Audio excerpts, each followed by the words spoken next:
Bonjour. Bitcoin continue sa correction, mais jusqu'où ira la chute? C'est ce que nous allons voir dans l'analyse du jour. Mais avant de commencer, n'oubliez pas de vous abonner, de mettre un petit pouce bleu et de laisser un commentaire. D'ailleurs, je tiens à remercier tous ceux qui, alors, vous n'êtes pas très très nombreux, mais il y en a une petite bande qui ne loupe jamais un commentaire, un pouce bleu, qui sont abonnés depuis un moment déjà. Vous êtes la base de la chaîne et je vous remercie énormément. Et j'aimerais bien que les autres fassent un peu de même. Ça m'aiderait beaucoup, hein. Je suis une petite chaîne, mes vidéos sont pas énormément regardées.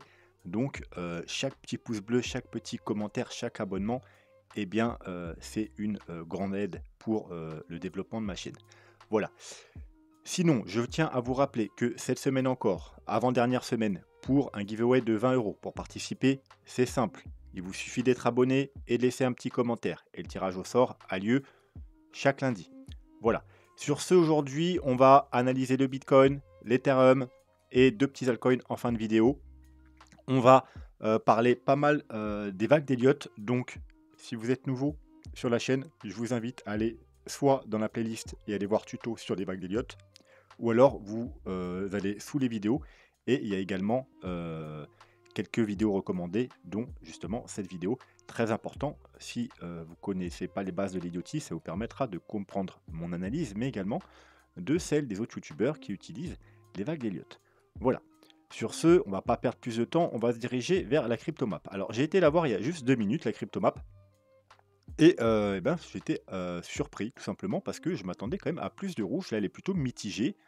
Il y a le Bitcoin qui chute, l'Ethereum qui chute, et il y en a quand même pas mal d'altcoins qui sont encore dans le vert, donc c'est chose étonnante. Du coup, vu que je viens juste de le voir, j'ai pas eu le temps d'aller creuser. Je le ferai, puis on verra ça demain.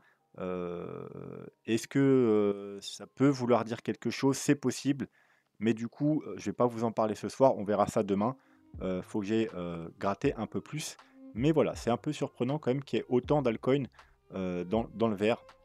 Voilà, bon, sinon il y a Rune avec moins 7%, le grand perdant, on va dire, du top 100.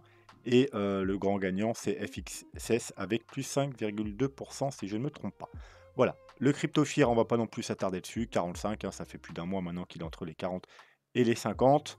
On va aller voir notre ami le dollar. Alors, le dollar, après une chute, petit rebond, retest de la trendline, on est en train d'essayer de reprendre la trendline. Donc normalement, il y a moyen de pousser un peu puisqu'il y a la zone de rechargement de short juste au-dessus. Donc on va probablement aller rejoindre la zone de rechargement de short. Et là, bien entendu, nous, ce qu'on veut, c'est un rejet. Voilà, puisque si on a entamé une tendance baissière, une correction à partir d'ici, eh bien, on ne doit pas recasser. Voilà, on vient rechercher les zones de rechargement de short, on rechute, on reprend les zones de rechargement, on chute. Et voilà, une tendance baissière se fait comme ça. Et quand c'est très baissier, on va même pas aux zones de rechargement de short. En général, on s'arrête au 0,382. Voilà, quoi qu'il en soit, un rejet serait bien pour repartir à la baisse, ensuite casser ce plus bas, et du coup, on aurait enclenché une tendance baissière avec des plus bas, des plus bas, plus bas et des plus hauts, plus bas, et on irait probablement rechercher ce niveau puisque la tendance baissière qui se mettra en place, ce sera sûrement parce qu'on corrigera tout ce mouvement haussier qui a débuté au 14 juillet. Vous voyez là, les petites corrections, c'était des corrections internes. On n'a pas cassé la trendline, on a cassé la trendline. Si on est rejeté de la zone de rechargement de short et qu'on valide la caisse sur la trendline et le plus bas, on entame une tendance baissière, du moins pour l'instant court terme. Cela voudra dire qu'on corrige ce mouvement-là, hein. On peut très bien le voir sur le RSI, vous voyez.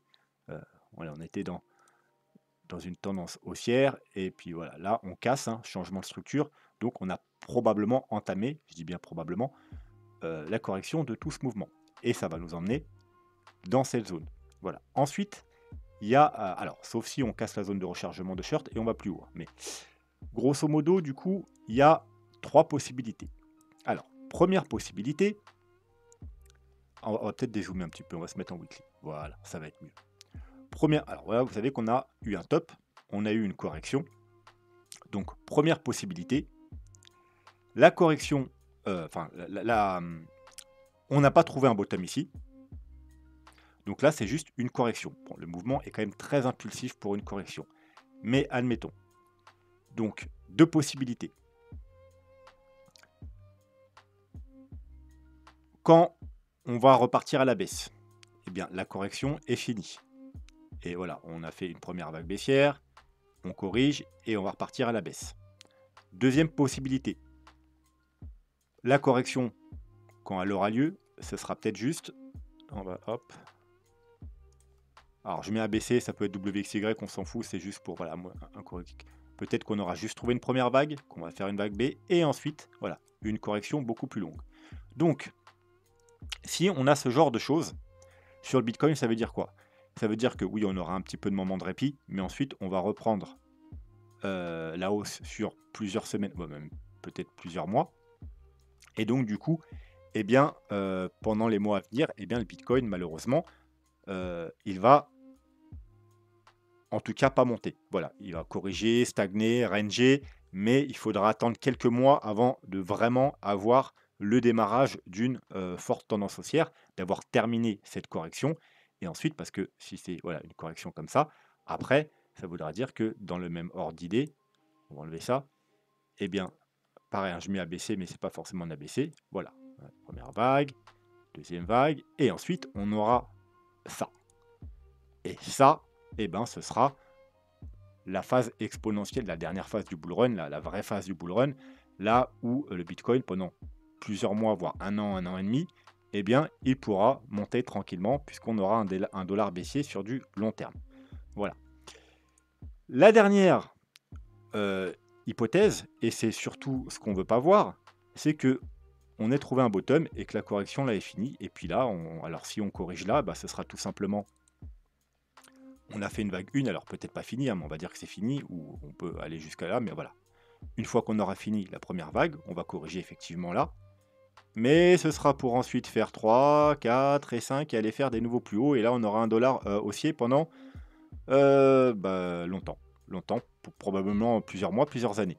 Et là, le Bitcoin, malheureusement, ça va être problématique. Donc là, du coup, si on est dans ce scénario, je vous renvoie, si c'est toujours pas fait, à cette vidéo. C'est où? Voilà. Bitcoin halving, on vous ment. Voilà.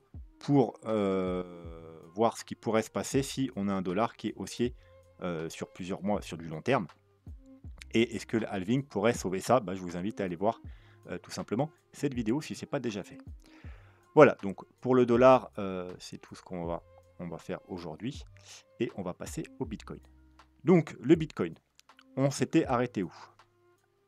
Rappelez-vous, alors, hop, voilà.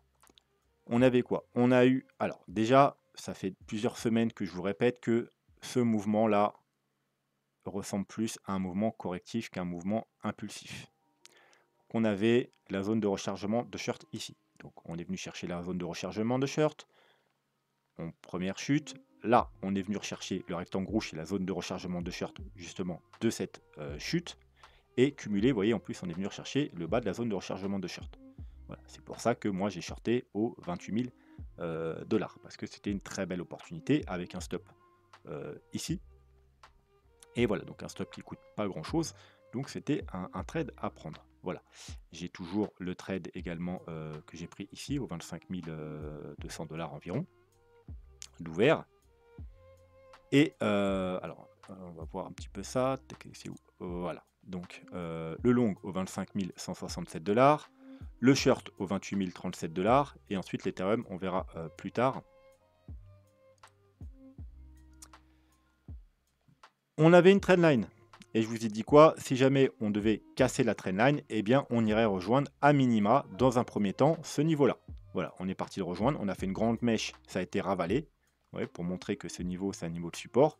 Mais malheureusement, ensuite, pour l'instant, on l'a cassé. Donc voilà, c'est pas de très bonne augure, hein. Si on clôture la journée comme ça, sous ce niveau, eh ben, techniquement, ça nous annonce une continuité baissière. Et le prochain niveau, graphiquement, c'est ce niveau-là, hein, le dernier plus bas vers les 26 200 dollars, cumulé, alors parce que je vous rappelle qu'il y avait une trendline baissière ici, qui a été cassée ici, avec la trendline. Vous voyez, si je prolonge ici, hop là, vous voyez vers ici, il y aura du support intéressant. On verra après sur les indicateurs s'il y a le même support, mais grosso modo, c'est un support aux alentours des 26 000 dollars. Voilà. On va voir du côté du 4 heures. Voilà, vous voyez, on est venu casser ce niveau. pullback, mais on n'a pas réussi à le repasser. Puis en plus, il y avait on a une petite trendline baissière ici. Voilà, donc pour inverser la tendance, il faudrait déjà dans un premier temps casser la petite trendline mais surtout reprendre ce niveau. Donc les 26 800 $ pour espérer déjà au moins un rebond. Pour aller rechercher peut-être les 0,38,2 ou la zone de rechargement de short. Mais tant que c'est pas fait, il faut s'attendre à ce que la baisse continue. Alors, avant d'aller voir le plan Elliott Wave, on va justement aller voir les indicateurs. Alors, on va pas en voir 40 000, hein, on va juste voir les moyennes mobiles et Ichimoku, parce qu'on a déjà fait des analyses. Donc voilà. Actuellement, on est sur un support. Petit support, hein, comme je vous ai dit, là, c'est des petits supports. Là, c'est des grosses moyennes mobiles, donc grosse résistance aux 28 000 $. Mais là, c'est des petits supports, c'est moyenne mobile 21, moyenne mobile 50. Donc, bref, on est quand même pour le moment sur la moyenne mobile 50, mais vous voyez que si on la casse, il n'y a plus rien. Du moins en daily, il n'y a plus rien. Donc, ce serait quand même dangereux. Graphiquement, on a vu qu'il y avait les 26 000 $, un petit support, mais en tout cas, il n'y aura plus les soutiens des moyennes mobiles. Et on sera totalement bearish, bien entendu. Si on regarde du côté des moyennes mobiles exponentielles, c'est pareil. Voilà. On avait du support ici, mais on a cassé et on se retrouve sous toutes les moyennes mobiles. Et maintenant, on se retrouve avec une zone de résistance entre les 27 000 et les 27 300 $, parce qu'il y a toutes les moyennes mobiles en résistance. Donc bien évidemment, maintenant, il faut récupérer ces moyennes mobiles pour espérer inverser la tendance. Donc là, encore une fois, c'est pas bullish du tout. Si on va regarder les niveaux Ichimoku, voilà, comme je vous avais dit, si on casse la Kijun, on irait rejoindre quel niveau? Ce niveau-là, parce que c'est le plat de Kijun. Et en même temps, ce sera le support pour la lagging span, parce qu'il y a le prix et le plat de Kijun. Et c'est exactement, vous voyez, c'est exactement le niveau qu'on est venu rechercher. C'est pour ça que là, on a l'impression qu'on s'arrête dans le vide. On n'a pas été jusqu'ici. Non, c'est parce qu'il y avait le gros plat de Kijun ici. La lagging span qui est en support sur le prix et sur le plat de Kijun. Donc effectivement, on a du support ici. Si on casse, ensuite, il y a ce niveau-là. Ce niveau-là, parce qu'il y a le bas du nuage, il y a le petit plat de Kijun ici, et la lagging span, vous verrez, il y a la Tenkan. Voilà, c'est le support de la dernière chance, les 26 200 $. Vous voyez, donc ça correspond un peu à ce qu'on a vu tout à l'heure, aux alentours des 26 000 $ graphiquement. Donc effectivement, il y a un petit support, hein, le nuage, le plat de Kijun, la Tenkan pour la lagging span. Voilà, support de la dernière chance. Et puis si on casse, la lagging span, elle sera totalement bearish parce qu'elle sera en dessous le prix, en dessous de la Kijun, en dessous de la Tenkan. Et bien entendu, le prix sera en dessous de la Tenkan, en dessous de la Kijun, en dessous du nuage. On sera totalement bearish en daily. Et il n'y a plus de support en dessous de nos pieds, donc comme avec les moyennes mobiles. Voilà, donc il faudra s'attendre potentiellement à une grosse chute, jusqu'à preuve du contraire. Donc voilà, c'est plutôt mauvais signe pour le moment. Et ce qu'on va voir en weekly, voilà, on avait vu qu'il y avait grosse résistance haut du nuage plus Kijun aux alentours encore une fois des 28 000 $. Donc on chute. Le support lui se trouve seulement aux 24 000. Alors là on a un petit support effectivement, encore une fois aux alentours des pratiquement 26 000 $, 26 800 $. Le plat de Kijun qui se trouve ici. Et ensuite on a le bas du nuage. Mais alors ça va être compliqué parce que si on n'y va pas tout de suite, vous voyez, on va se décaler vers là. Et là, il y a une ouverture. Donc là, il n'y a pas de support. Donc si on n'y va pas très vite, on y va tranquillement, et là, il y aura un trou. Hein. Il y aura un trou et ça peut s'enfoncer extrêmement rapidement. Donc on n'aura même pas le support du bas du nuage. Voilà, donc si on y va, vaut mieux y aller cette semaine ou la semaine prochaine. Si on y va, si ça prend son temps et qu'on y va dans 2 semaines, il n'y aura même pas le support du bas du nuage. Et ensuite, le prochain support, c'est le plat de la Kijun ici, aux 20 000 $. Voilà.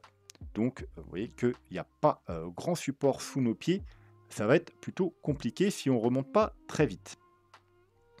Alors, pareil, avant de passer un peu plus profondément sur le Bitcoin, on va aller jeter un coup d'œil sur l'Ethereum.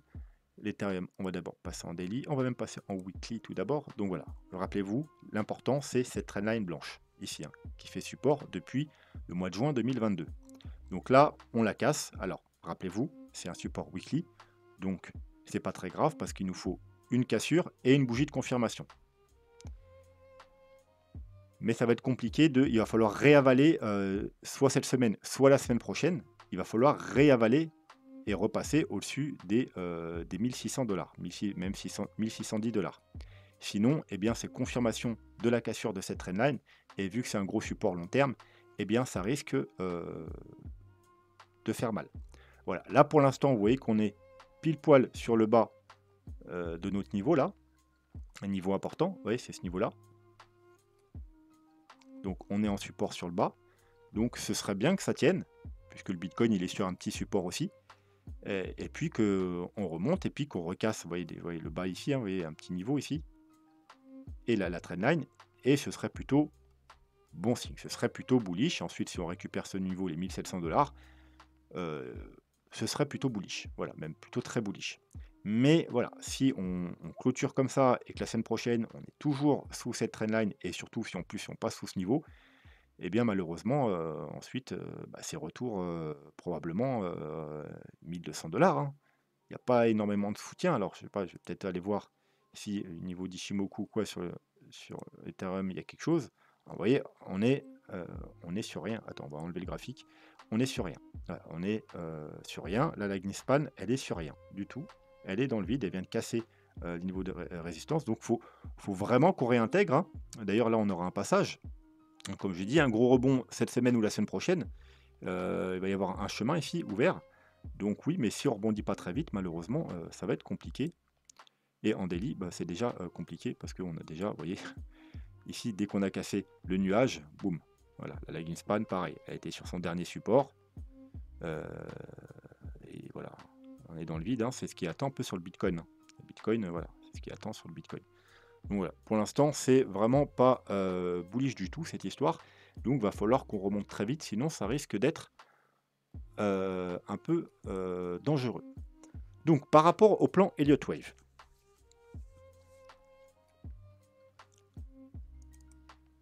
déjà, ce qu'on peut voir, vous voyez, sur le RSI, hop, c'est pareil, vous voyez, sur le RSI, un peu comme sur le dollar, hein.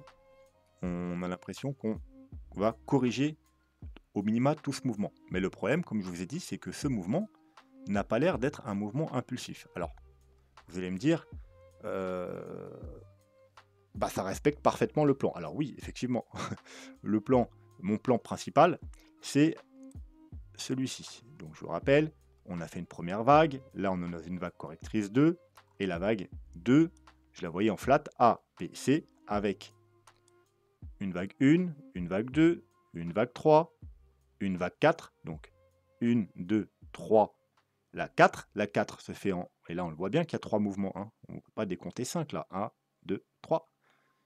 Et puis ensuite, j'attendais à aller chercher la 4 dans cette zone, hein, donc c'est bien ce qu'on allait faire, et un rejet, et ensuite une vague 5. Et ce qu'on veut, c'est que la vague 5 finisse en divergence, c'est-à-dire faire soit un double bottom ici, soit un plus bas, mais ici, par exemple, par contre, faire un plus haut pour que la vague 5 soit en divergence et qu'on ait la fin de cette flat, parce que la flat A, B, C, la vague C se fait en 5 temps. 1, 2, 3, 4 et 5. Donc le plan, pour l'instant, se déroule plutôt bien.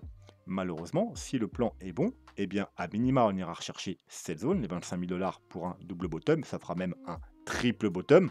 Alors, si on y va, je pense quand même qu'il y aura une prise de liquidité, vu que vous voyez là, on s'est arrêté 2 fois au même niveau, quasiment parfait.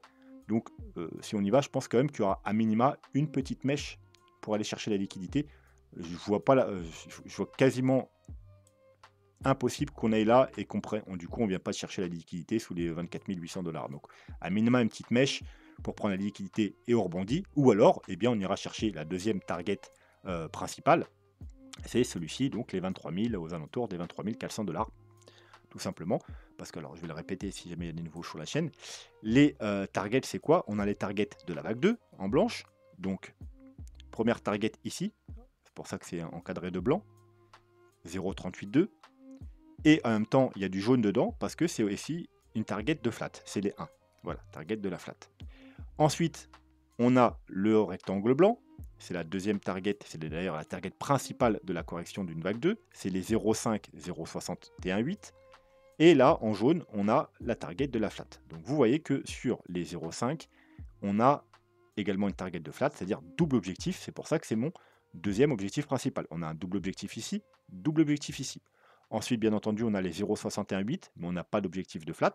C'est pour ça que même si souvent les 0,618, c'est la cible principale, vu que là, j'ai pas de double objectif, eh ben, je le mets plus en objectif secondaire. Et là, on a le dernier objectif de la flat, aux 20 000 $.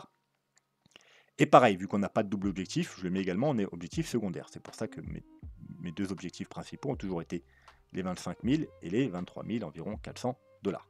Voilà, donc le plan se déroule plutôt bien. Il y avait un plan alternatif, enfin alternatif, pas trop alternatif, c'est, on va dire, ouais, on va appeler ça un plan alternatif, qui disait que potentiellement, si on regardait le daily, on aurait déjà pu faire 1, 2, 3, 4 ici, et 5 là. 1, 2, 3, 4, 5, avec une divergence. Vous voyez, donc ça tient la route, ça tient plus ou moins toujours la route. Le problème, c'est que si on avait trouvé un bottom ici, on devrait repartir sur des vagues impulsives. Malheureusement, là, on a 1, 2, 3, et vous voyez que la 4, là, elle a déjà mangé le sommet de la 1. Donc déjà, on ne peut pas être dans une impulsive classique. Donc, il faudrait qu'on soit en leading diagonale.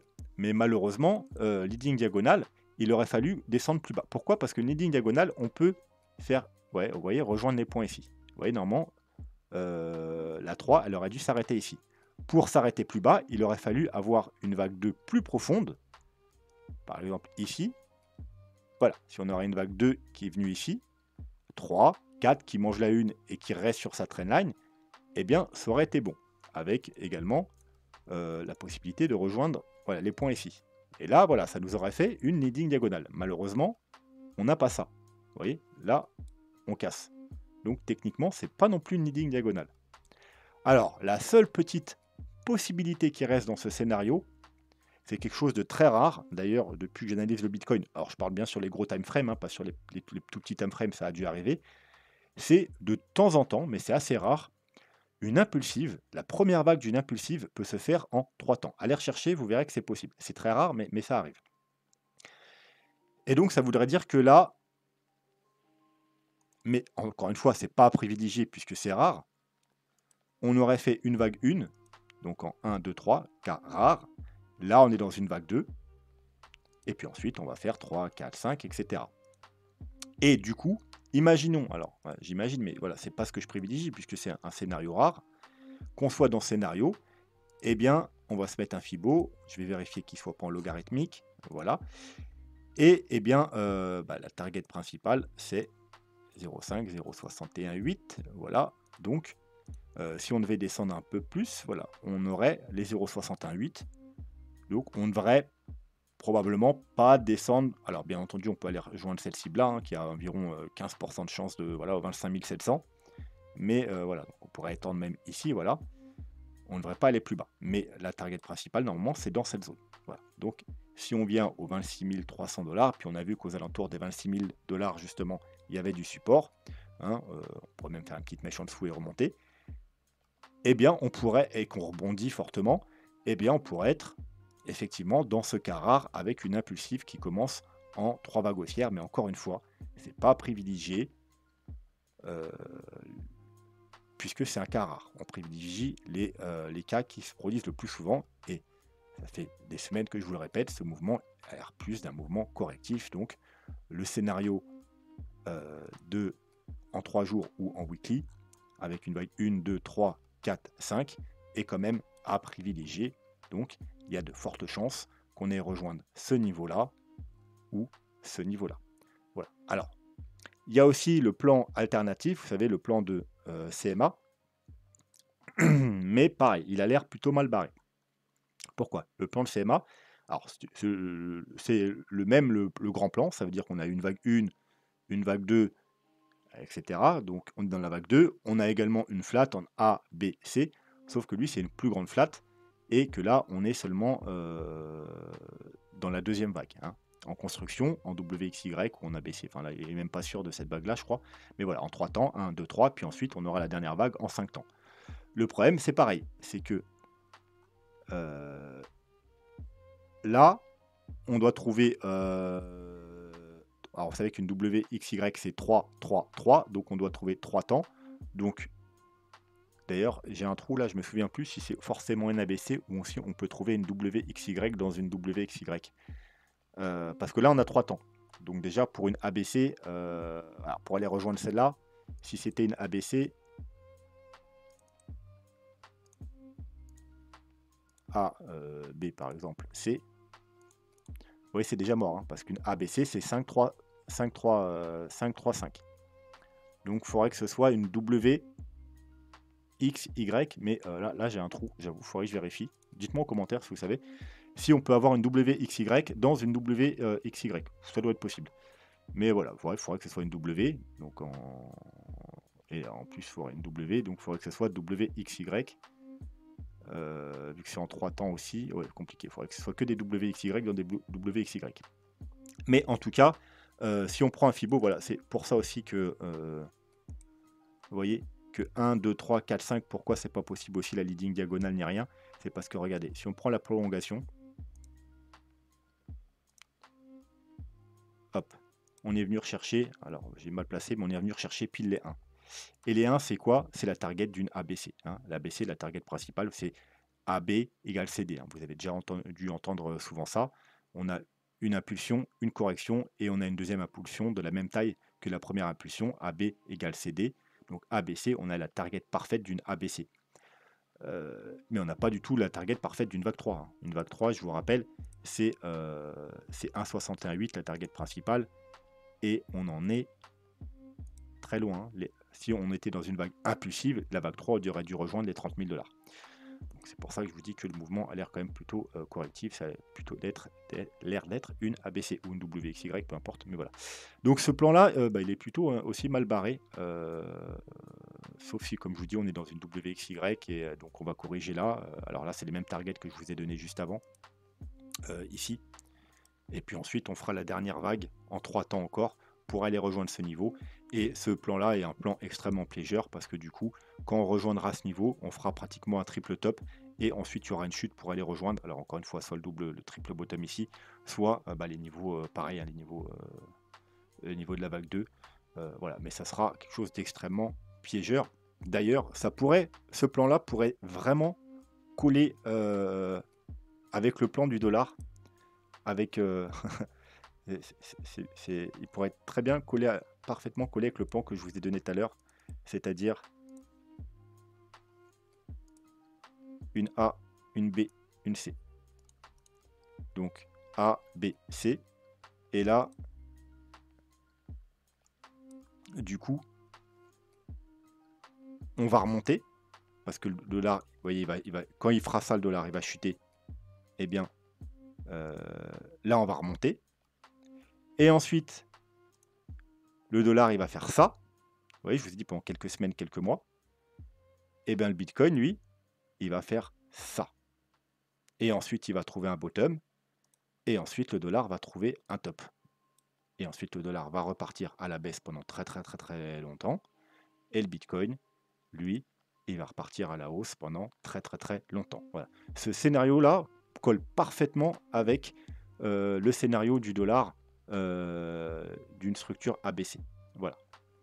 Et du coup, on aurait vraiment le bull run qui redémarrait vraiment dans plusieurs mois, probablement, potentiellement aux alentours du halving. Voilà. Donc, ce scénario, il est pas dégueulasse, mais voilà, là, pour l'instant, juste, il est un peu en train de merder, mais le scénario global va bien avec le scénario du dollar. Ensuite, j'ai vu aussi certaines personnes qui faisaient des vagues d'Elliott et qui décomptaient autrement. Mais au final, vous allez voir que ça ne change rien. Je vais peut-être repasser sur le scénario. Ouais, voilà. On va s'enlever le RSI. Alors, il décomptait 1, 2, 3, 4, 5. Donc, il décomptait une vague. Je vais enlever celle-là voilà, pour vous montrer. Hop. Voilà, il décomptait comme ceci. Donc, 1, 2, 3, 4, 5. Donc, une vague 1, une vague 2, une vague 3, une vague 4, une vague 5. Voilà. Et donc, pour eux, on aurait trouvé le top ici. Et là, on serait dans une correction en 1, 2 et 3. Bon. Ce plan-là, je l'aime pas, je vais vous dire pourquoi, mais au final, ça change rien parce que les targets, au final, ils vont être les mêmes. Vous voyez? Parce que du coup, on aurait fait, hop, la vague 1 ici, la vague 1 ici, et on est quand même dans une vague 2. Et vous voyez, les objectifs, vu qu'on a fait un très léger plus haut, ils sont à quelques dollars près les mêmes. Donc, Les objectifs ne changent pas, ce serait le rectangle blanc ici, de toute façon, 0,5, 0,618, donc 23 400 ou 21 400. Mais alors, pourquoi j'aime pas ce scénario? Tout simplement, encore une fois, c'est parce que, alors, 1, 2, 3, 4, 5, eh bien déjà la 3, elle est, pareil, extrêmement courte.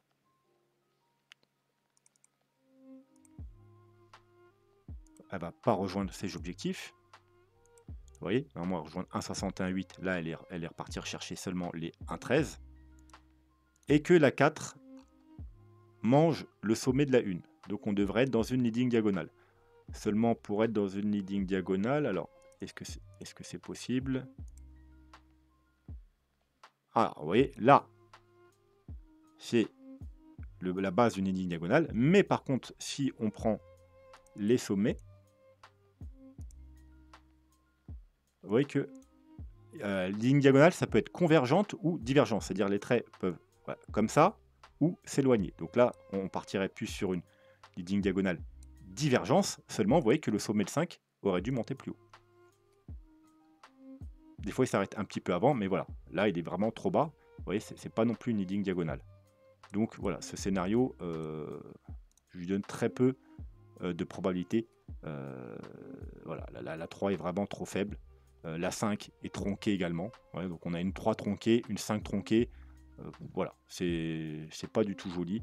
Je pense pas qu'on soit dans ce scénario, mais de toute façon, ça change pas la target finale qui sera celle-là. Voilà. Donc, ça, c'était pour le plan Elliott Wave, les deux plans Elliott Wave. Donc maintenant, on va... non, l'Ethereum, c'est fait. Je crois qu'on a tout fait. Je crois qu'on a tout fait. Donc, pour résumer quand même, donc à court terme, on est sur un petit support. On a un support ensuite aux alentours des 26K. Et ensuite, c'est plutôt dangereux et il y a des probabilités, malheureusement, qu'on ait retourné au 25 ou au 23K d'après les plans. Voilà. Maintenant, on va aller voir deux petits altcoins. Donc, mince, je ne l'ai plus en tête. Litantry, un truc comme ça. Je crois que c'est Litantry. Bref, il a été mis en circulation en janvier-février 2021, donc énorme pump. Vous voyez, on voit souvent les mêmes graphiques. Hein. Il est listé, boum, et puis ensuite il fait que chuter. Voilà, surtout quand il arrive dans une période de bear market. C'est pour ça qu'il faut éviter de faire des ICO, quoi qu'il en soit, en fin de bull run ou en début de bear market. Vaut mieux attendre la fin de bear market ou le début de bull run. Donc il chute, hein. On l'avait analysé parce qu'il y avait voilà, ce petit triangle, boum, on l'a cassé à la baisse. Ensuite, il y avait un niveau de support ici, ça a formé un deuxième triangle, on l'a cassé à la baisse. Et là, on a une sorte de range long terme. On a une trendline, point de contact, point de contact, point de contact, et puis point de contact, point de contact, point de contact, point de contact. Le range, on a essayé d'en sortir deux fois, une fois ici, mais les deux fois, on a été bloqué par la trendline. Voilà. Donc l'avantage, c'est que la prochaine fois qu'on essaiera de sortir ce range, il n'y a plus la trendline. Donc, premier point positif qui pourrait arriver, eh bien, ce serait déjà de casser la trendline. Voilà. Mais est-ce que ce sera suffisant? Je pense pas. Je pense pas. Vaut mieux attendre. Vaut mieux être le plus agressif. Vous pouvez tenter à la cassure de la trendline. Mais le plus prudent, c'est d'attendre de casser les 1$, donc en même temps la sortie du range, parce que comme je vous ai dit, la prochaine sortie du range, avec clôture, hein, je ne vous parle pas de mèche comme ça, hein, mais clôture comme ici, hein, vous voyez, il a eu confirmation de cassure du range, mais on a été bloqué par la trendline. Sauf que la prochaine cassure du range, il n'y aura plus de trendline qui bloque, donc ce sera sûrement la bonne. Voilà. Donc, range, bas du range, on peut faire des achats intéressants. Cassure trendline les plus agressifs, vous pouvez tenter un achat. Les traders, bien entendu, vous pouvez tenter un trade à cassure trendline, prendre des profits sur le haut du range, bien évidemment. Et les investisseurs, le plus prudent, c'est d'attendre la cassure tout simplement des 1$. Litantry. Hop, alors, déjà, le prix ici, on va voir un peu si la tokenomique est pas trop dégueulasse. Donc voilà, ça a l'air de suivre plus ou moins le prix. Donc, il n'y a pas trop de problème de ce côté-là. Offre max 100 millions, offre totale 100 millions, offre en circulation 36 millions, 39 millions, donc pratiquement 40 millions, 40%. Donc voilà, il a 2 ans, 40%. Ça me paraît plutôt pas mal. La tokenomique n'a pas l'air trop dégueulasse. On a vu qu'il n'y a pas des gros spikes contraire au prix, vous voyez, il y a eu rebond, rebond, il y en a les mêmes sur la capitalisation, puis ensuite, vous voyez, ça range ici et ça fait la même chose. Donc voilà, il y a pas il y a l'air d'avoir une délivrance assez régulière et fluide, sur les tenteries, donc ça posera pas trop de problèmes, je pense. On a déjà 40, c'est pas mal, de tokens qui sont sortis. Il est 516e en termes de capitalisation boursière, donc avec une marge de progression, énorme. En volume, 371, donc c'est-à-dire qu'il y a quand même pas mal de volume sur cet altcoin. Il est disponible sur Binance, sur KuCoin, sur Coinbase, sur Ketio, donc voilà, on a 5 pages, donc voilà, il y a de la liquidité, donc il y a pas de problème de ce côté-là. Voilà, après le fondamental, je ne le connais pas, ça c'est à vous d'aller faire votre recherche, mais quoi qu'il en soit, le reste, c'est plutôt bon. C'est plutôt bon. Si le fondamental, si c'est un bon projet, un projet intéressant, il n'y a aucune raison de ne pas investir sur ce projet quand on aura, bien entendu, les confirmations. Deuxième altcoin, alors Luxo. Alors Luxo, c'est une autre histoire. Il a été lancé en juillet 2023, donc très récent. D'ailleurs, on n'a pas grand-chose à se mettre sous la dent. Donc voilà, ça ne sert pas énormément de faire des analyses sur ce genre d'altcoin. Donc lui, il a eu le bâton de Jedi là, de Dark Maul là. Et puis ensuite, voilà, on a fait une sorte de petit range ici. Puis ensuite, on a baissé, baissé, baissé. On a fait que baisser. Petit rebond. On a du coup au passage une petite trendline maintenant. Et là, on chute. Alors le problème avec ce genre d'altcoin, c'est que la chute, elle peut aller très basse, hein. Vous voyez, on a 4 $, enfin aux alentours pratiquement 5 $. On pourrait très bien aller à 2 $, à 1 $, à quelques centimes. On ne peut pas savoir où c'est que ça va s'arrêter puisqu'on n'a pas d'historique, on n'a pas de support, on n'a rien du tout. Voilà. Et que la tokenomique, on va le voir après, elle est plutôt dégueulasse. On va le voir tout de suite d'ailleurs. Alors c'est Luxo.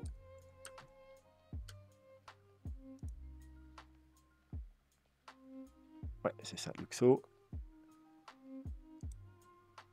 Alors, vous voyez que là, ça fait que baisser. Et regardez, si je vous mets capitalisation boursière, vous voyez le problème? Touk touk touk. Boum. Ça veut dire qu'il y a une sorte de, probablement une ICO ou je sais pas quoi, et qu'ils ont délivré une grosse partie des tokens, eh bien, d'un coup, au mois d'août. Voilà, au mois d'août. Et vous voyez que ça fait quelques mois, juillet, août, septembre, octobre, 3 mois qu'il était délivré, et on a déjà, alors offre max on ne connaît pas, mais ça probablement égal à l'offre totale, donc qui est de 42 millions. On a déjà 29, pratiquement 30 millions en circulation. Alors, j'ai pas envie de faire un calcul, mais c'est plus que 50%. C'est peut-être même plus que 60%. Vous voyez, contrairement à l'Itantrix, ça fait 2 ans, il a 40%. Lui, ça fait 3 mois, et il a déjà 60%. Alors, donc bien évidemment, c'est surtout mauvais pour ceux qui ont acheté au départ. Parce que du coup, ils se sont fait dump le token sur la tête. Donc c'est pour ça que là, la chute que vous voyez, c'est tout simplement tous les gens qui ont reçu leur token, alors que ce soit des investisseurs ou par une ICO ou autre, qui craquent petit à petit, vu qu'ils voient le prix je ne sais pas c'était quoi le prix qu'ils l'ont acheté, mais du coup, ils espéraient que ça va monter, et vu que ça monte pas, ben, ils vendent, les gens, ils craquent, ils craquent, ils craquent, et donc ça peut aller loin. Ça peut aller loin. Ça s'arrêtera seulement quand toutes les, entre guillemets, mains faibles, enfin, pour moi, c'est pas vraiment des mains faibles, parce qu'ils ont peut-être pas forcément tort de vendre, auront vendu. Et quand tous ceux qui sont potentiellement vendeurs auront vendu, tous les tokens qui sont, voilà, ils ont été émis d'un coup, et bien là seulement ça pourra remonter. Et là, faut par contre aller vraiment voir la tokenomique, parce que vous savez que normalement, quelque chose qui est bien fait, ça va mettre plusieurs mois avant que les tokens soient délivrés, puis ensuite il y en aura un petit peu chaque mois, ou un petit peu tous les 3 mois, un petit peu tous les 6 mois. Voilà, donc là il y a eu un spike comme ça. Peut-être qu'ils vont délivrer encore, peut-être que 6 mois plus tard, donc j'en sais rien, c'est le mois d'août. Peut-être 6 mois après, il y aura un deuxième spike. Vous voyez, peut-être qu'ils délivrent leur token tout d'un coup. Je ne sais pas, il faudra aller analyser ça. Comme je vous ai dit, sur certains projets, la tokenomique est très important. Donc, si dans quelques mois, on a un truc comme ça, ils nous sortent encore 20% par exemple, ou 30% des tokens d'un coup, bien malheureusement, après, on aura probablement encore une rechute. Donc, si le token vous intéresse, allez sur des sites exprès pour voir si la tokenomique, comment ils vont délivrer leurs jetons. Important. Et attendez d'avoir des grosses confirmations. Mais voilà, moi, je resterai un peu loin de ce genre de token. Surtout que vous voyez que il est très peu liquide. Il est disponible que sur KuCoin. Donc déjà, c'est un peu dangereux. Alors oui, vous allez me dire du coup, quand il va être listé sur des plus grosses plateformes, ça peut, engendrer une hausse assez conséquente et c'est vrai. C'est vrai surtout que bon, il est 232, il est pas si loin que ça d'ailleurs, hein, vous voyez, il est 232, mais en volume, vous voyez, il est 1000. Donc vous voyez, il y a très, très peu de volume, donc il peut y avoir des pump and dump, puissants, mais c'est quand même un peu risqué. Voilà, ce genre d'altcoin et malheureusement, on peut pas s'appuyer, sur grand-chose sur le graphique à part, voilà ici, hein, vous voyez, il y a un petit niveau ici de un petit niveau, on a un petit niveau ici, qu'on a essayé de casser ici, on s'est bloqué par la trendline, voilà, donc là, si on passe ce niveau-là et la trendline, oui, voilà, vous pouvez essayer, mais comme je vous ai dit, voilà, moi je faut vraiment que vous soyez sûr du projet, que ce soit un très bon projet. Donc là, il faut vraiment aller faire une étude, tokenomique et fondamentale importante parce que sinon, c'est plutôt, ma foi, c'est plutôt risqué parce qu'on pourrait chuter beaucoup. On pourrait chuter beaucoup. Il est 232 au market cap. Il y a encore des tokens qui vont arriver. Il pourrait aller à 1 dollar, il pourrait aller à quelques centimes. Voilà, on ne sait pas. On ne sait pas où il peut aller, mais il peut aller très loin. Donc voilà, j'attendrai quand même un mouvement important à la hausse, une confirmation, une stagnation et voilà, quelque chose d'intéressant. Voir que tous les tokens, vu la vitesse que ça va, que tous les tokens soient délivrés et que tout le monde ait fini de vendre ce qu'il avait à vendre. Mais voilà, ouais, pour l'instant, il n'y a pas grand-chose de plus à dire. C'est très compliqué d'analyser les altcoins qui viennent de sortir. En général, c'est plus des analyses fondamentales qu'il faut faire et tokenomiques que des analyses graphiques parce que graphiquement, il n'y a pas grand-chose. Voilà, sur ce, on va s'arrêter là. J'espère que la vidéo vous a plu. N'hésitez pas à vous abonner si ce n'est pas encore fait, mettre un petit pouce bleu et un commentaire pour participer au giveaway, tirage au sort, lundi prochain. Sur ce, je vous souhaite une bonne soirée et je vous dis à demain. Tchuss!